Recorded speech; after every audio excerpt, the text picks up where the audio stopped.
Tā, nu vari pastāstīt, tu esi uzbūvējis māju, kā tev veicās un kā tu... Pateicoties, Egīli, tev tam pirmajam impulsam, kad tu gribi pastāstīt, kā arī var paši puiši uzbūvēt māju bez lielām būvkompānijām, uzrunāja mani darba apģērbā, stāvēja šeit, ņēmām tieši nos pamatas. Un tas bija tas plāns, kad, kā teikt, viens no maniem 5 mūža plāniem, kad man vajag savu mājokli. Spīd saule, ir silts, es būvēju māju. Jā, to var izdarīt pats. Nu, protams, ir jāpiedomā pie procesiem, bet ir kam piezvanīt. Ja? Ir arī Betonam LV zēniem piezvaniņa, viņi jau nesaka to padomu. Ja? Šis te video, kas tapa, gana populārs, un ļoti daudz draugu man jautāja, vai tad tu vēl dārzus būvē. Ja? Tad šis ir tas stāsts, kur es gribu pateikt, kad šeit māja tika iebūvēta dārzā, nevis dārs tiek piebūvēts pie mājas. Ja? Kāda ir tava profesija? Es vispār esmu dārznieks agronoms ar izglītību vadības zinībās, maģistra grādu, un vēl arī esmu psihoterapeits, bet nepraktizējošais, jo man pēc bāzes izglītība. Tā kā sapratni man ir par tām lietām. Nu, laikam es arī tad pēc profesijas Veņu licejas noņēmējs, būvētājs un tā tālāk. Kā tu jūties, ka tev tas praktiskais izaicinājums tagad ir, kad tu sastopies ar Es jau biju eiforijā, Egīli. Es biju eiforijā, un es pat brīnījos, kur var būt tik daudz spēka pieplūdumu, ja tu dari lietu, kas tev patīk, ja? Ka tu dari no sirds un pats sev. Tad miegs bija mans mazs ienaidnieks, jo es nevarēju tajā brīdī, kā lai saka, darīt to, kas man patīk. Cik tu daudz pats darīji? Nu, protams, meloši, ja es darīju visu pats, man bija palīgi, bet viss sagāde, mēslu risinājumi, līmeņi, sagādes jautājumi, kontrole, darba organizācija, to es darīju visu pats. Jā. Un cik varēju arī, protams, ārtelpu. Es faktiski pats savām rokām būvēju, man bija arī, protams, palīgā arī bruģētāji puiši, bet lielās lietas es darīju visu organizāciju. Ko tu par to plānojumu var teikt, teiksim, par tādām lielām lietām, kas ir tas saimnieka vai? Jā, man viens labs arhitekts teica zelta vārdus. Viņa vārdi bija tādi, ja uz papīra ir smuki, tad arī dabā būs smuki. Un tas ir pirmais, ar ko vajag sākt. Ja uz papīra kaut kas nepatīk, tad tas ir pirmais signāls, kad rezultāts varētu būt netik labs. Ja? Un tad tas plānošanas process ir pirmais, un tam nevajag žēlot laiku, resursu, veltot laiku gruntsgabalu izpētē. Ja?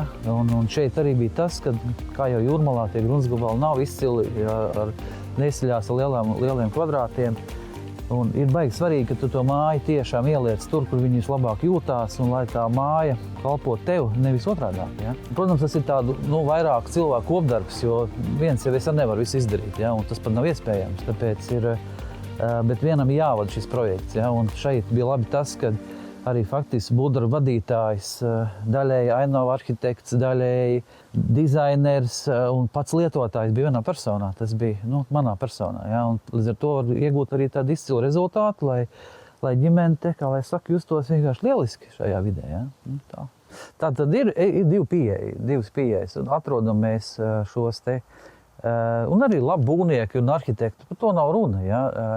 Bet vai mēs viņam pilnībā uzticamies viņu kompetencēm un ļaujam viņam darīt savu darbu, iespējams nedaudz pārmaksājot, jo viņi pavēlti, kā mēs zinām, neviens nestrādā. Tā ir viena pieeja, es izvēlējos tomēr otru, jo man grūti ir iedomāties, kad kāds man būvēs māju, ja? Jo viņš nezina, protams, var izprojektēt kaut kādas ieejas mēsglus un kritumus, tos jau var, bet man ir milzīga pieredze tieši ārtelpas būvniecībā. Ja?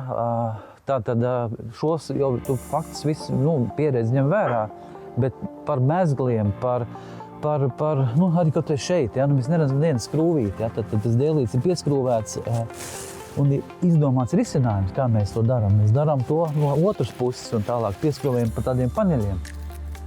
To arhitekts nekad neizdomās.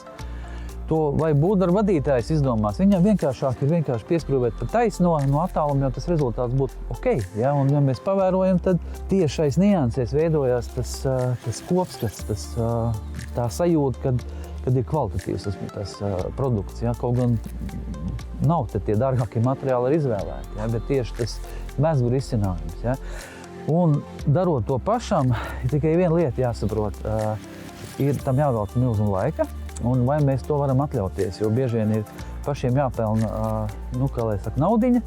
Un mēs tajā būvobjektā esam mazāk un veltam tam laiku mazāk. Rezultāts jau ir. Nav jau tā, ka tur tās mājas nepabeidz, viņas nevar dzīvot. Bet pirmā tāda mazā lieta, ko mēs visi piedzīvojam, sevišķi Jūrmalas iedzīvotāji, arī Bauskā bija vētras, bija plūdi, bija lietas. Tad tā pirmā lieta, kas tad pati mājas novietne, lai viņi ir harmoniski tajā vidē, jo mūsu Saukus kompānija arī katra māja dzīvo dārzā. Ko tas nozīmē? Tas, kad tā pamat problēma, ko visi 99% gadījumu pieļauj, to māju iebūvē bedrē. Un tad visi lietas ūdeņi, arī labiekārtojums ir, viss ir izdarāms par milzīgu naudu, ja? Par jūsu naudu. Tad šis ir tas pirmais, ko es gribēju vērst uzmanību, kad māja ir piepacelta, jo viņi ielikt kontekstā, tātad vertikālā kontekstā, ņemot vērā ielu, ņemot vērā augstuma atzīmes, ņemot vērā lietas ūdeņus. Ir ļoti svarīgi, kad arī garāža ir augstāka pa apmēram 20 cm kā ielas daļa. Lieki ūdeņi, kur viņi paliek, ja? Viņi ir visi vienā renē, nāc pasties šeit, ja? Tad visā garumā ir šī notek rene un ir gan neliels kritums no ielas daļas, gan arī mājas daļas. Tad visi ūdeņi satek šeit, un šeit viņi nodrenējās šeit skaistajā zālienā, speciālā tādā, kā lai saka, tranšējā. Tad tas ir viens, ko es gribēju teikt. Nākamais, ja mēs runājam par ieejas mēzglu, šī ir man mīļākā vieta, ja? Kad es atnāku no pastaigas ar suni, ka vēl kaulos ir siltums, tad ko mēs ar kundzi darām? vienkārši šeit apsēžamies. Ja? Tas man bija tāds bērnības sapnis, ka man vajag pie ieejas tādu vietu, kur es varu apsēsties. Ja? Vienkārši būt pats ar sevi. Šodien spīd saulīte. Cilvēkiem jau daudz nevajag tam priekam, ja, kad ir. Lūk, un tad vēl arī man sīles hobijs, viņa ir manis labākā uz pasaules, un viņai ir, hobijs šie te saucamie, kā lai saka, podi, dekorācijas, un katrā gada laikā viņi pārtopa, viņi mainās, un šogad ir šāds, nākamgad būs savādāk, arī kannas mēs redzam, un, protams, arī šie podi, kas ir dabīgā betona lējumi. Ko virzamies tālāk par tādām niansēm, par to, kas iedod tādu sakoptības skatu.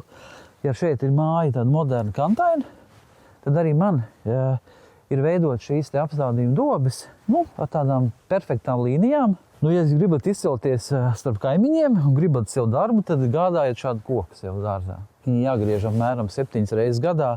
Kurš kuru papildina, tas ir jautājums. Man jau patīk tās lietas darīt. Ja es to nedarītu, ja man nepatiktu, jo tad, kad ir domas, tad es klimperēju klavieres un nāku dārzā četrāpus lasīt ārā ceļtekas un maliņas piegriežu un savācu to dārzu un esmu vienkārši laimīgs. Tur jau daudz cilvēkam nevajag. Ja?